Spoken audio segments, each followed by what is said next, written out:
Asubuhi ya leo tumeipitia mlango wote, chapter 8, chapter 7, the entire book chapter, and through Minister Jotham we heard from God how God used Stephen to convey the will of God to the church, to the people, not the church then. And eventually they killed Stephen and he became the first martyr, or the first person to die because of the gospel. And as soon as he was dead, there's a man who was introduced towards the end of chapter 7. A name called Saul is introduced in the chapter. And this now, for those who've been around, understand how this book is unfolding. We are coming from one chapter to the other, and somehow the writer, who is Luke, he introduces to us a name after another. One apostle comes to the scene, after some moment he disappears. After another moment we see another apostle coming to the scene, and the moment he disappears. Now we are introduced to the name Saul, but that name will not hear too much about it until sometimes later. We are introduced to Saul as just a man who witnessed the death of Stephen. He is there as he is being stoned. Kupigwa na mawe siku hizo katika nchi ya Israeli was one of the worst punishment. The worst of it all was being hanged on a cross. Unasulubishwa pale, unaachiliwa ukufe pole pole. Why? It was a slow death. That was the worst of all the deaths or the punishment that you could receive in Israel. That Yesu alipewa hiyo. Lakini this man Stephen aliongea maneno, Biblia inasema ikawawasha sana. And I hope in our generation we have preachers who can preach the truth, and the truth does not give peace to those who are listening to the gospel. When we have preachers who preach and the wicked people continue feeling comfortable in their sin, there is a problem. Blessed be the name of the Lord. Yule ambaye amenyakua bibi ya mwenzake anahubiri, anaingia kanisani Jumapili na anaondoka akisikia vizuri. Huyo mhubiri ametubariki. Umebarikiwa nini na uko na bibi wenyewe? I pray that in our generation we have preachers who will stand for the truth, that when they preach the gospel, men will take stones. Hallelujah. I pray that you shall pray for your pastor to be one. To be that remnant of preachers, that you will not spare title, position, or whichever kind they come from, race or generation. You speak the truth, that those who are seated will have their ears tingle. Blessed be the name of the Lord. Stephen was one. He preached as he is shining. His body is like that of an angel.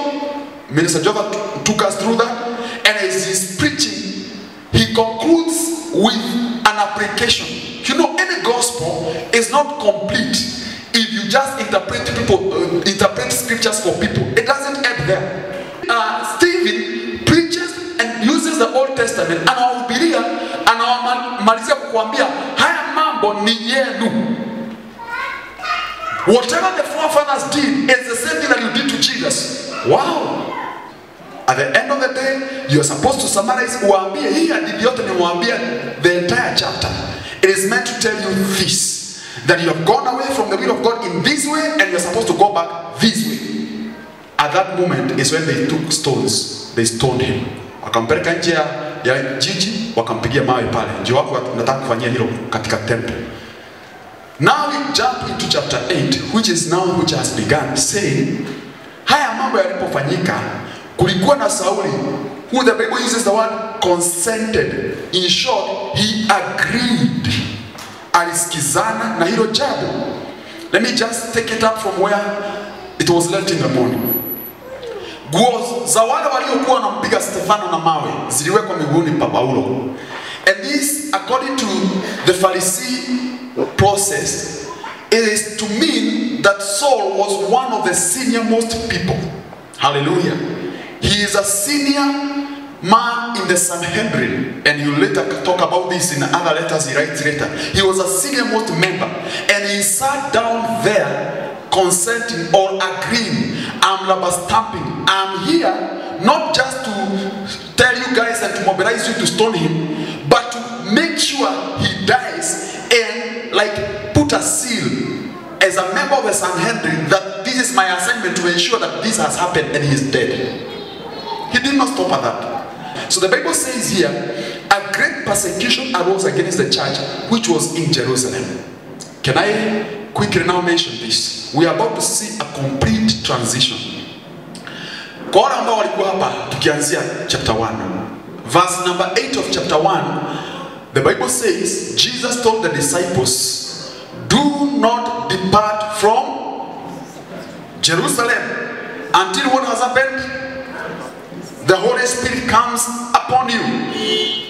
When he comes upon you, you shall gain boldness. And you shall be my witnesses in Jerusalem, Judea, Samaria, and the outer parts of the world.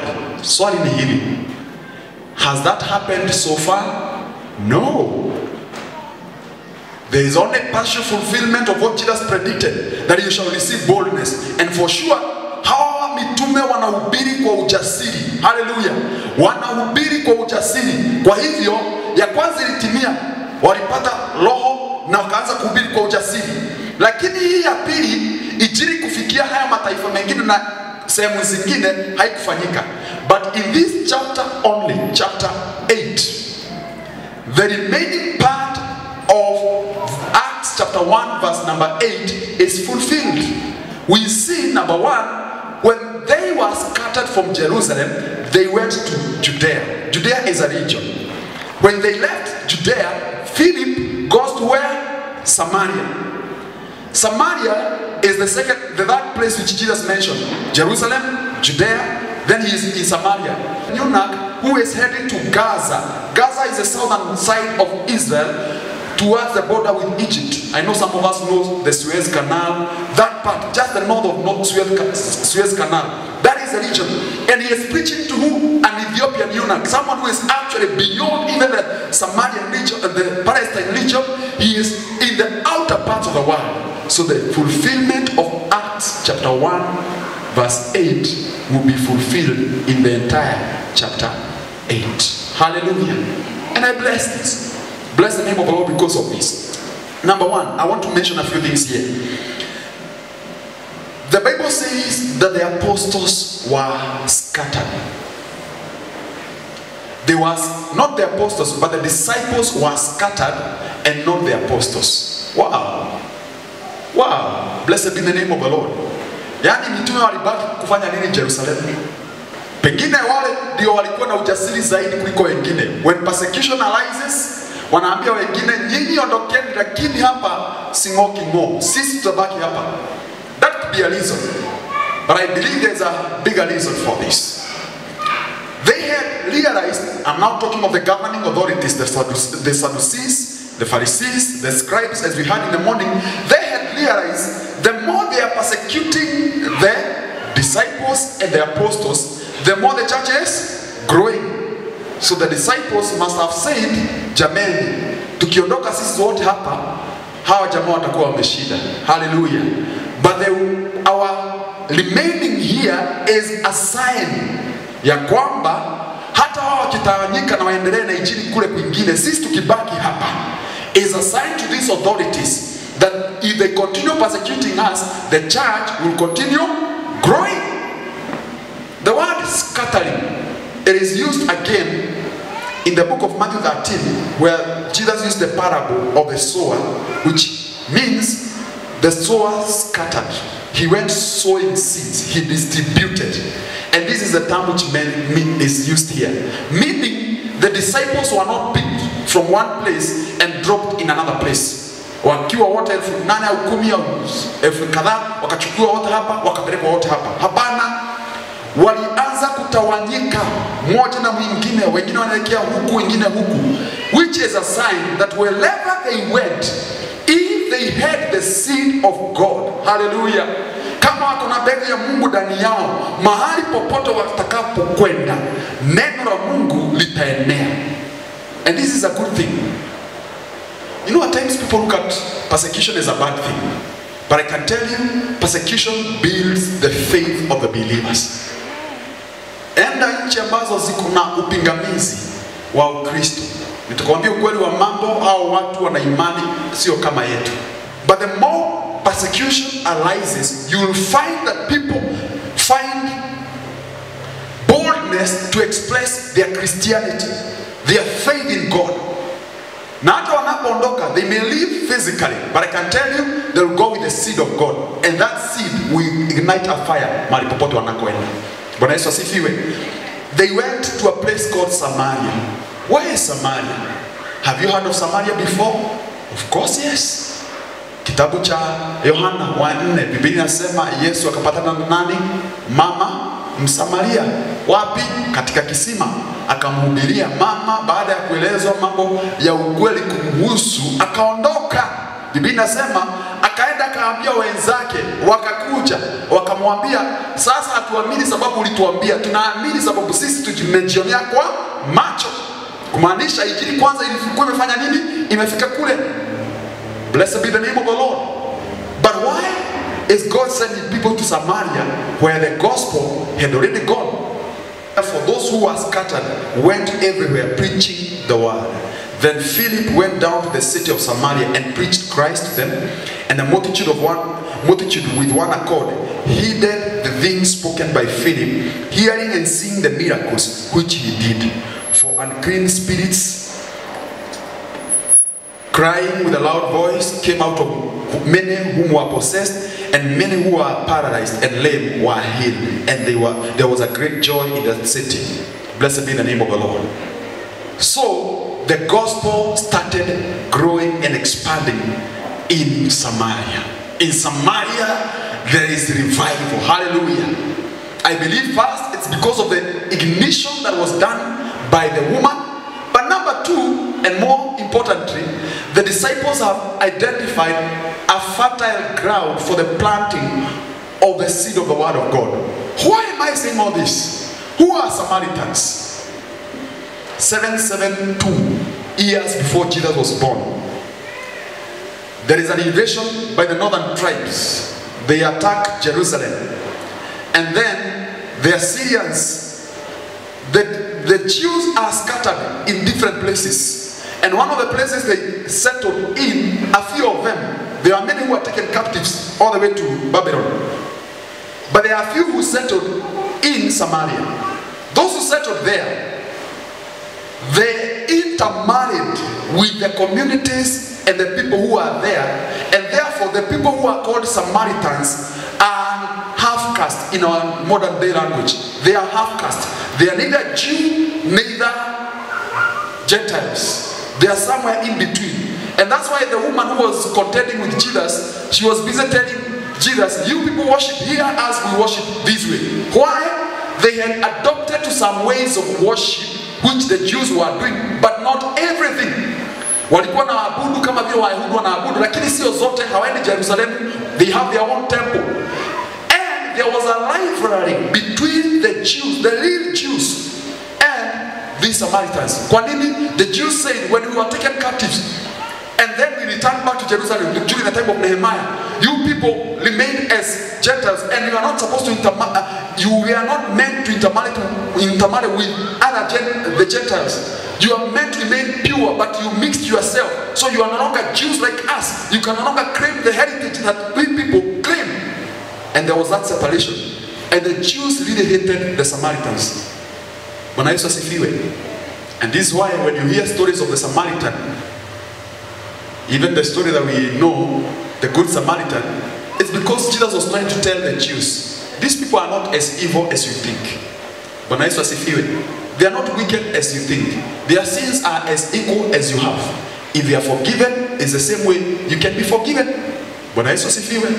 In this instance, the gospel has to transit, or it's moving from a community of the Jews only. Realize from Acts chapter 1, though Jesus told the disciples, I'm sending you to the outer part of the world, they still thought the message is for the Jews. But before we go to the Gentiles, there is a group in between. Hawa katikati ni kina nani? The Samaritans. Wao ni Jews lakini nusu ni Gentiles. Hatuwezi kuwaacha tuache hawa katikati turuke mpaka kwa Gentiles. That's why the gospel had to go to Samaria first. Hallelujah. There's something I want you to see. In verse number 4, not 4, verse 5, the Bible says, Philip preached Christ. Is that what the Bible is saying? Ya kwamba huyu Filipo alimhubiri nani? Yesu. And I love this because Paul will come later pick on this. And he said, I pretended to know nothing other than Christ and him crucified. The gospel that these people are preaching, and you can trace this back to chapter 3 and chapter 4. When they started preaching, they were not introducing their own gospel. They were not preaching their own messages. They were preaching Christ. But there's something surprising here. He is preaching Christ, but it is deliverance taking place. In our generation, we preach deliverance. Are you getting? We preach deliverance. Christ is the end of it. Tunakuja kwa Kristo baadaye. Lakini sisi ni deliverance ministry. I'm not talking about the deliverance church. I'm talking of deliverance ministry. Bwana Yesu asifiwe. There is something strongly wrong in that approach. And you see, even when he meets the Ethiopian eunuch, the Bible says when he was reading the book of Isaiah, Philip preached to him Christ. I love this. When Stephen, who we were talking about in the morning, was preaching using the Old Testament, he preached to them what? Christ. The center of the gospel and the message of the cross is Christ himself and him crucified. I love deliverance ministry. I really wish you know how my past and my history has been. Pepo tumeng'ang'ana nazo. Tumechukua usiku mzima tunakoboa watu. Bwana, hallelujah. Until Christ revealed to us. Brethren, you are missing it all. The secret is simple. Preach Christ. Hallelujah. Don't be in the business of calling for deliverance meeting. Preach Christ. When you preach Christ, the consequence is, if there is a lame person, they'll walk. If there is a possessed person, the demons will free. Jesus never, not even a single instance, asked people to bring those who are possessed. Nikisimama niseme Friday ni deliverance service. Tutajaa hapa. Na ni nzuri sana juu wale watu wanakujaga deliverance wanakuwa wamenyongwa na mapepo na anatafuta msaada wa aina yote. Na ako tayari kutoa pesa zote kama utaondoa hiyo mapepo. The Bible says Philip preached to them what? Christ. Church of God, will you allow me to preach to you Christ? Will you allow me to focus on Christ and him crucified? There are other ministries I know we can focus on. We can focus on ministry of preaching the word of prayer, preaching the power of breaking curses, preaching the power of deliverance, preaching. We can do all that, but we'll miss it out. Christ is saying, he is at the throne. Preach about me. Tell people about me. Let them know about my salvation. The rest are consequences. The rest are fruits of what we are doing. Not to dwell on that much. I want you to see something here. Verse number 6. The Bible says things were happening. Philip is preaching. The deliverance is taking place. Healing is happening. Verse 7. For unclean spirits crying out a loud voice came out of many who were possessed. Philip never went to preach deliverance, but in the process, as he is preaching, demons and powers of darkness are coming out screaming. I'm repeating that again so that I can point out to some errors in doctrine. The demons and powers of darkness are coming out screaming. Philip has no time to have a conversation with the demons. Luke chapter 4 verse 35, Jesus said, But Jesus rebuked him, saying, "Be quiet and come out of him." And when the demon had thrown him in their midst, it came out of him and did not harm him. The demon did not harm him. I'm pointing to a truth here. And I want you to hold to this truth all the days of your life. That the person who is undergoing deliverance, because it is the power of God, that person must not be harmed. Hakushikiwa na mtu. Bwana Yesu asifiwe. Alianguka chini na mbona hakuteseka? Mbona hakuumia? Those two things. No conversation with demons. So this time we spend ati wacha tusikie pepo imetoka wapi? Wewe umetoka wapi? Majini. Wapi? Mimi ni wa Zanzibar. Ulitumwa na nani? That conversation is not the word of God. Hallelujah. No conversation time with the demons. Let me move on. Verse number 9. The Bible says this. Verse 9. But there was a certain man called Simon, who previously practiced sorcery in the city, and astonished, other version with the word amazed, the people of Samaria, claiming that he was someone to whom they all gave heed and listened to the greatest, saying, "This man is the great power of God. He is the endowment. This man is the great power. He is the power himself." Verse 11. And they heeded him because he astonished them.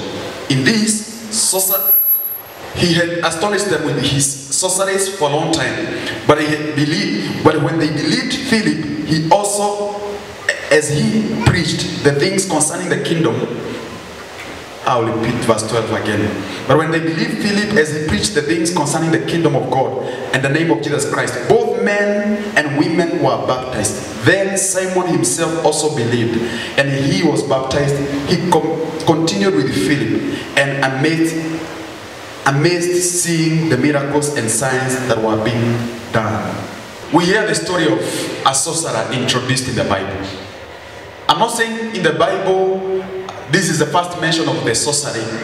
In the Old Testament, there is plenty of this divination, all those things, incantation, all manner of witchcraft, all those things are mentioned. But here in the book of Acts, we hear for the first time sorcery mentioned. It is associated with a man called Simon. And his name befits what he is about to do in some verses which are to come. The name Simon, and if you Google the name Simon, you just add a Y. A Y means, the name Simon means a practice. And what is that practice? It is those people who through witchcraft or other means want to acquire. Like for example, if they see someone exercising another authority, they would like to acquire that art or that craft, that ability to practice like him. They want to do like that person. And before long, Simon is going to give us his true character. I'll go there in verse 14. But before this, let me just mention a few things. The Bible says that when the gospel was being preached, I want to just quickly show you a comparison between verse 7 and verse number 9. Verse 7, when the disciples were preaching the true gospel, there was a lot of joy. Are you seeing that in verse 7? The joy of the Lord came to the city. They started enjoying the movement of the truth. The gospel is bringing joy. In verse 9, the theatrics of sorcerer bring what? Amazement, astonishment. This is the difference. If you are preaching the true gospel, if you teach people the truth, the word of God brings a package called joy. Hallelujah. Neno la Mungu linaleta furaha kwetu. Lakini kama ni miujiza na sarakasi unataka kufanya hapa, utatushangaza jameni. Hallelujah. We will go home amazed. Haya, huyu jamaa hapo anakuwa amepata wow. Na huyu jamaa meno haikuwa inasikia imepatikana. That is what sorcery and theatrics produce. But things things that are done by witch doctors and sorcerers, they may perform a thing, na hapa kutokea smoke, shwa, na watu wanastuka, wow. Lakini kama ni mhubiri wa kweli, ahubiri neno, hilo neno hata kama ulikuwa umeingia kanisani ukiwa na huzuni kiasi gani, kama hilo neno limetoka kwa Mungu, litaleta furaha kwako katika jina la Yesu Kristo. Na naomba hiyo hivyo siku ya leo katika jina la Yesu Kristo, that despite the things you've gone throughout this week, may the word of God bring you joy in Jesus' name. For the kingdom of God is about righteousness, peace, and in the Holy Ghost. Hallelujah. May the word of God bring you joy. May it bring times of refreshing. May it cause you to reflect on the goodness of God. Hallelujah. Lakini usiingia hapa kanisani ni kizidi kuhubiri hapa unasema wow, hapa ameruka juu, hapa inakaa jamani magician. We are meant for the truth. Why? The truth liberates and the truth brings the joy of Christ in our hearts. Hallelujah. Lakini kuna watu wanatamani tu waende tu wajione. Na wanasikia mhubiri amesoma tu one verse, amehubiri dakika 2, amesema yote ambaye akona shida kwa familia wapange nini hapa. Jamaa wanakaa ngangari mpaka anaweka Biblia chini ya kiti, wajione sasa mambo ikifanyika, wajione mambo ikifanyika. You are coming here to see theatrics, you are coming here to see drama. I tell you the truth, we have missed it all. Tumekosea. Tumeingia kanisani ili neno la Mungu lihubiriwe, lilete uhuru kwetu. Hallelujah. Wacha niingie mistari inayofuata hapa. So in verse 7 and 9 we see a difference between what was happening and what is now happening. Now, let me just quickly mention something which I want you to see. They called the man Simon the power, the endowment of the power of God. Wale ambao walikuwa hapa tukiongea mambo ya false teaching and false prophets, kama kunalo jambo moja tulisema ni ya kwamba they claim to be somebody. Hallelujah. True or not? Angalia huyu jamaa anaitwa Simoni anatabulishwa na watu kivipi. The end of verse 9 says, claiming that he was a great someone. He was someone great. He was claiming to be someone great. Na ile title amepewa hapa verse 10, this man is the great power of God. Yesu akasema yule ambaye anataka kuwa mkubwa kati yenu afanye nini? Awatumikie wengine. Hallelujah. Nao anasema hapana, mimi sitaki kutumikia wengine, nataka nitumikiwe. Ninaamulisha, unajua najiita amri jeshi. Naamulisha wanatii, nasimama wanafanya. In the name of the Lord. Simon claimed to be someone great, and I pray that you shall help me and your pastor and the rest of the preachers wasiwe just someone great, but people who are followers of the truth.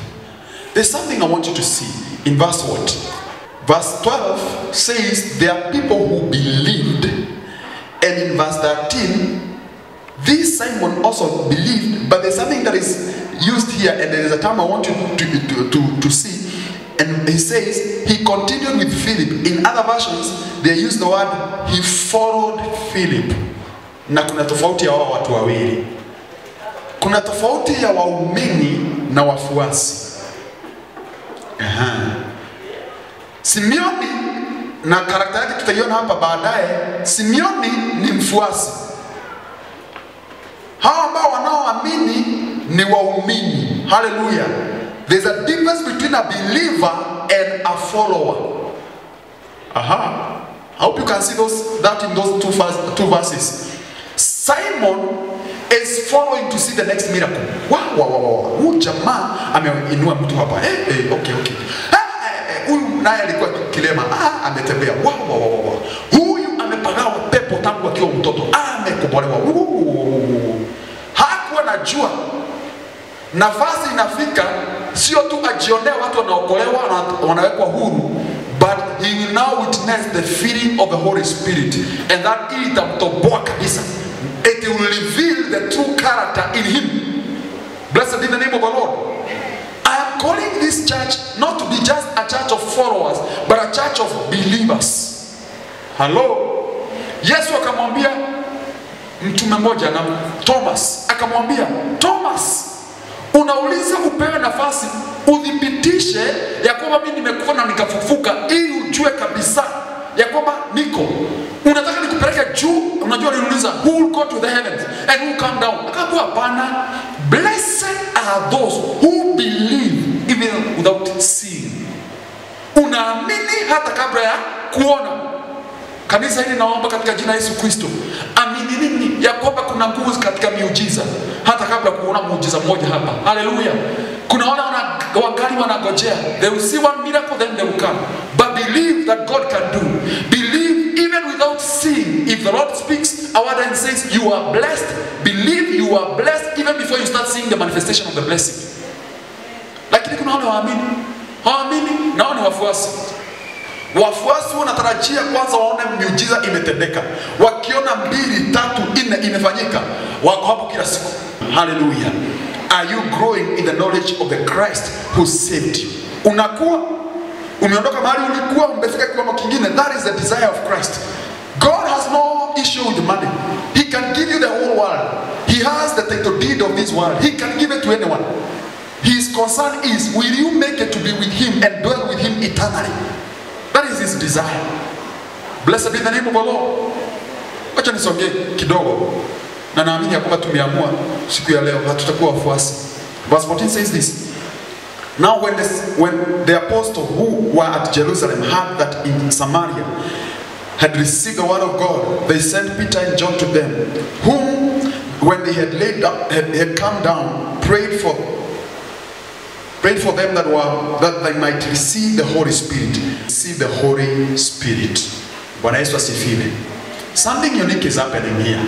Tulisema, it is the disciples who have left Jerusalem and have been scattered. Lakini mitume walibaki wapi? Jerusalem. I hope you're walking with me. Walibaki wapi?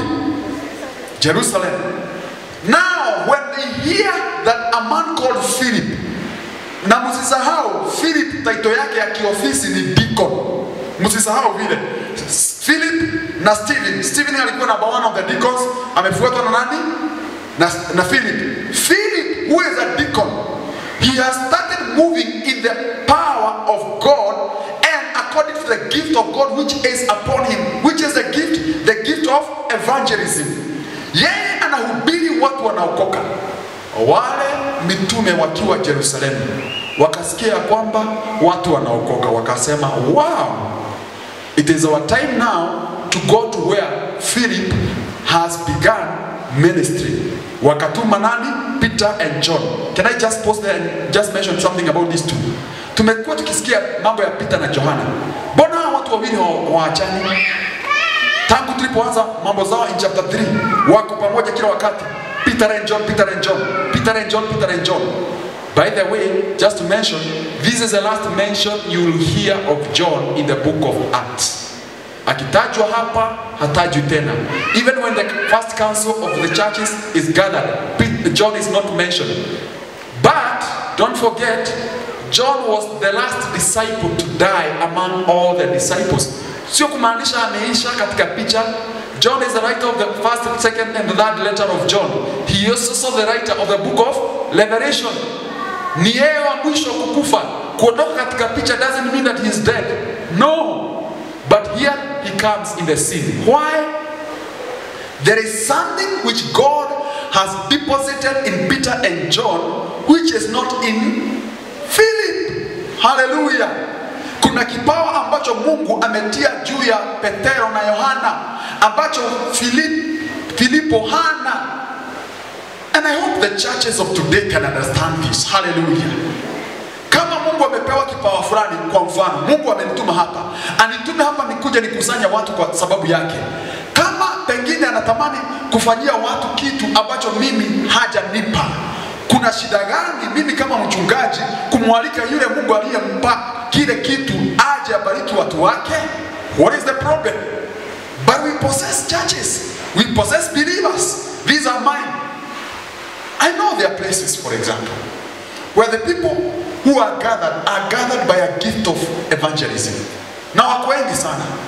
To make the matter worse, every Sunday they do the evangelism in the church and not the teaching in the church. We said this some Sundays ago. There is a difference between preaching and teaching. Hallelujah. Preaching is to those who are out there so that they can come to the kingdom of God. But teaching is for believers. Sasa shida iko hapa. Yule ambaye amepewa kipawa cha kukusanya, Filipo. But you know what? As we shall see later, Philip has no problem whatsoever. Jamani, mimi sina kipawa cha kuwekelea watu mikono wanapokea roho. Mpaka Petero anauliza, mlipobatizwa katika nini? Wanasema, we were baptized in the name of Jesus. Yet Jesus, when he preached and he commissioned the disciples, aliwaambia mkibatiza, baptize in the name of the Father, Son, and the Holy Spirit. Lakini wamefika hapa wanabatiza katika jina la Yesu peke yake. Kuna shida. There is something which is remaining. Na nakwambia kweli wa mambo, Philip knows it. So when Peter and John are sent, he gladly accepts. Hallelujah. Brethren, even Paul and the Apollo, kazi ya moja ni kumwaga mbegu katika mchanga, mwingine kutia maji. Lakini yule anayefanya ikweli nani? Ni Mungu. So sisi zote tuko sawa. Hallelujah. I hope some churches will invite me to go and teach in their churches. I don't know whether they'll allow. Because wamezoea mahubiri ya evangelism kwa kanisa. Kanisa linafaa mafunzo. Hallelujah. And Jesus would oftentimes sit down and teach the disciples. Anaketi kuwafunza. Je, sisi hatuna muda? Am I gifted in evangelism? I know God has called me to evangelism. But I can tell you, I want to be in my line more of teaching the word of God. So may those who are called as Philips, even in this house, Philips the evangelist, be willing to allow the apostles, the teachers, the prophets, and every other gift that God has in the house to come and minister to those people who are gathering. Hallelujah. Blessed be the name of the Lord. You know, ni ngumu hapa Nairobi kulitimiza. Philip, who is preaching, somehow seems not be gifted in the gift of laying his hands on some people and they receive the Holy Spirit. There is something good I like about this. That God does not make any man a monopoly. Hallelujah. Peter and John are not gifted in evangelism. Na kwa sababu hii hawezi jiringia nani? Philip. Atawaambia tu, jamani mnafikiri mnaweza kuhubiri injili? Fanya hivi. Hubiri hapa dakika 15 alafu uita utakao. Tuone. Philip Peter anahubiri, anaita utakao, watu wawili wanakuja. Philip naye anasimama. Anasema nimesimama hapa hata kabla nihubiri. Najua hapa kuna watu Mungu anataka kuokoa. Wakuja hapa mbele, watu 1000 wanakuja. Mpaka Peter anasema jameni, si walikuwa nasikia nikihubiri. Walikuwa wanataka nini? This is something to teach all of us today. Stick to your area of gifting. On Sunday we said God has gifted us differently. There's someone who will stand here, hold the mic, they will sing a song, machozi yako inajitoa yenyewe. Hallelujah. Na kuna mwingine anasimama anaimba wimbo unasikia kuketi. Hallelujah. Unasikia kuketi kabisa. They are different. Kuna mwingine niliwaambia hapa anaweza simama hapa kuhubiri, unasikia usingizi kana jireta kenyewe. Hakaja aliko wewe mwenyewe unatamani kukaa soba lakini kana jireta kenyewe. They are singing a lullaby. But someone who is gifted in public speaking, we are all different. Some are gifts of administration, others gifts of service, others gifts of giving, others gifts of showing mercy, others are speaking in public. All these gifts are meant to benefit the church of Jesus. Kwa hivyo, usiwahi fikiria hapa duniani kuna mtu yeyote bure. Ni vile tu hamuja ingia katika eneo lake, uone vile anavyofanyia Mungu kazi. Bwana Yesu asifiwe. I pray may you identify your area in the name of Jesus. Bwana Yesu asifiwe. And even in this church there are plenty of opportunities for you to serve.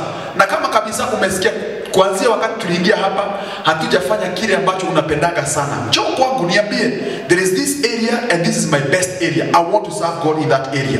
We will introduce it. We will introduce it because of you. And we believe God will be glorified through you. Let me move on because I really want to conclude a section here. Verse 18. And when Simon saw that through the laying of the apostles' hands, the Holy Spirit was being given, he offered them money, saying, give me this power also, that anyone on whom I lay my hands may receive the Holy Spirit. But Peter said to him, your money perish with you, because you thought that the gift of God could be purchased with money. You have neither part nor portion in this matter, for your heart is not right in the sight of God. Repent therefore of this your wickedness, and pray to God, if perhaps the thought of your heart may be forgiven of you. For I see that you are poisoned by bitterness and bowed by iniquity. Wow! Mambo mengi hapa yamechanganywa na Peter. Simon, ambaye niliwaambia jina lake linamaanisha Simoni, which means people who are willing to pay any price to get that which you have. Mnajua ile story ya Ahab and Jezebel? You know the story? Wameona shamba ya mtu mwingine, wanaona ni tamu sana, vineyard. Anything they think should be good should be named after them. They are willing to give any amount of money and they get it. So this man called Simon, hey, jameni, ameona Peter, sio Philip now. Philip ndiye alikuwa anatenda miujiza. Lakini it has gone another level. Peter anakuja na kile watu mikono. And there is a possibility, you see, for Simon to see with his physical eye that something has happened to these people when they are being filled with the Holy Spirit. There must have been a physical or outward sign that something has happened to that man or that woman. And I personally believe it was speaking in tongues. Though the Bible does not mention here, when they were filled with the Holy Spirit, they spoke in tongues. It doesn't mention.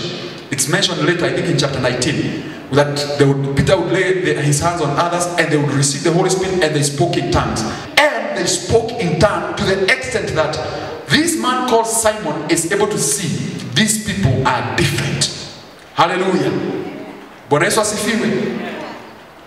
And don't worry, you know that there's a part which I skipped there.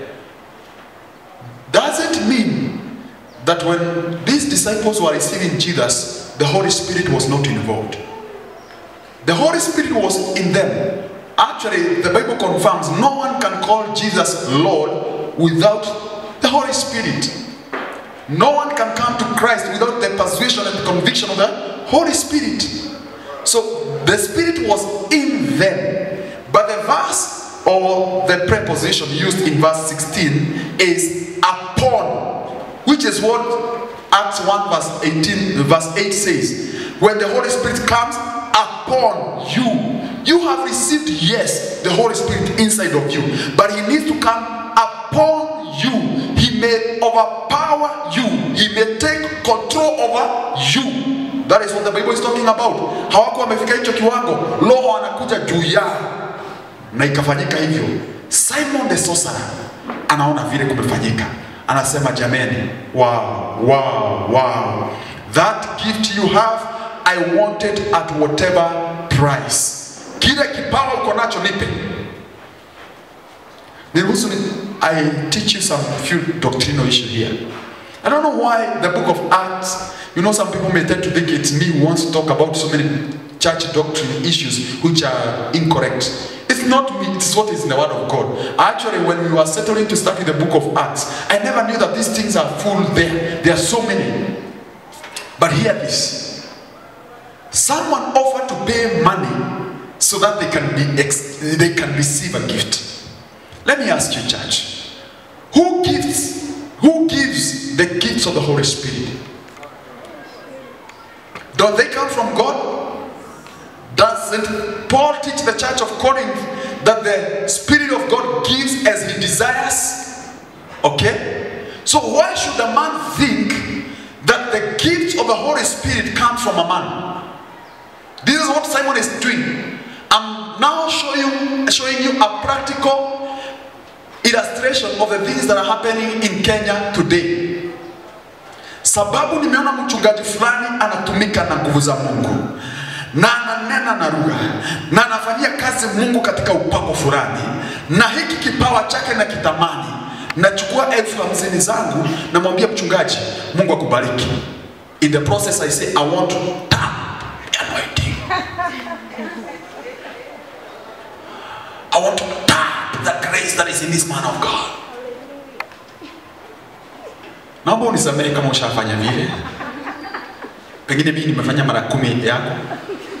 Baadaye nikajaribu kufanya mkono kama vile alikuwa anafanya, lakini haifanyi kazi. Hallelujah. Hallelujah. Who gives the gifts? Who gives these gifts? Do they come from man? You know what they do? They quote the book of Timothy, where Paul wrote to the man called Timothy, that Timothy, fan into flame the gift of God which is in you, which came by the laying of the hands of the presbytery. And before that he mentions that the gift which is in you was in your grandmother and in your mother, Eunice and Lois. And they say, you know, this gift, number one, is transgenerational, so it has moved from the grandmother to the mother, then to Timothy.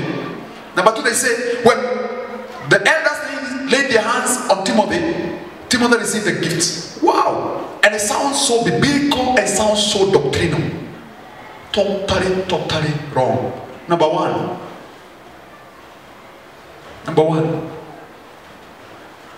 According to the customs of the Jews, you are known by your father, not your mother. And this is something that we even know today. Even when we get married, we don't get married to our wife's place. Si wanaume wanahamanga, sini the ladies who come and join us. Hallelujah. And you continue in that generation. Even if you have a surname, you don't take a surname of your wife's place. True or not? So this is how it goes. And you know too well, Timothy has a mother who is a Jew and a father who is a Greek. So if it was true, Timothy should have inherited from the Greek side, not from the Jew side. Number two, they say he received the gift by the laying hands of the presbytery. Ni wale waliomwekelea mikono ndio walitransfer. Basi, kwani gift ya Timothy inatokea pande mbili? Kwa wazazi, the mother and the whatever, and now you're saying it's coming from the father, from the laying hands of the presbytery. The laying of the hands by the presbytery or the elders or the people who are in charge those days was a commissioning, which we do even today. Blessed be the name of the Lord. If we come here and we say, brother so and so and auntie so and so, you come here, we know God has called you to Marsabit, we want to go and open a mission station there, we lay our hands on you and pray over you. What we are saying, we are confirming that there is a gift of God inside of you. We are not the ones transferring the gift of God inside of you. Hallelujah. And that's what I'm saying churches doing. You know what? Friday ataniwekelea mikono ili kile kipawa ako nacho kiingie ndani yangu. Sahau. Kipawa huwa kinatoka kwa nani? The Bible says, I love Peter's response. The Bible says, Peter told him, may your money perish with you. Some years back, not many years ago, a church in Madagascar received a letter from some brethren in the United States. They said, you know what, we are willing to sponsor you. We have heard that you have a project to build the church of God, to buy a property, to create a compound, to put an institution for God, and people be gathered here and they worship God. And we want to sponsor that project. Actually, if you would like $4 million, it's ready and we would like to just send it immediately. But we would like to have one request. We want in your constitution, you amend and you also put a billboard or a sign and say that you don't have any problem with gays, lesbians, homosexuals, transgender, same gender, and just say you are okay with that. So that even when we said one of our pastors will be coming and preaching in your church, the church is okay. You don't have a problem. I love the boldness of the response these people give. May your money hizo pesa zenu pamoja na nyinyi mfe nazo. We don't need it. If we receive gifts, book of Proverbs 27 verse 5 says this, an open rebuke is better than hidden love. Na mniruhusu nifanye hivi kanisa. When I openly rebuke sin and wickedness which is happening in the church, why? It is better than secret love. Na kuonyesha upendo wa siri huku na sikwambii. It is better than that. Therefore, we will rebuke sin in the open. No man can claim that they can help God in doing his work. Blessed be the name of the Lord. We don't need the money. The issue is not the money. The issue is the hearts of men that they can change and turn to Christ. Blessed be the name of the Lord.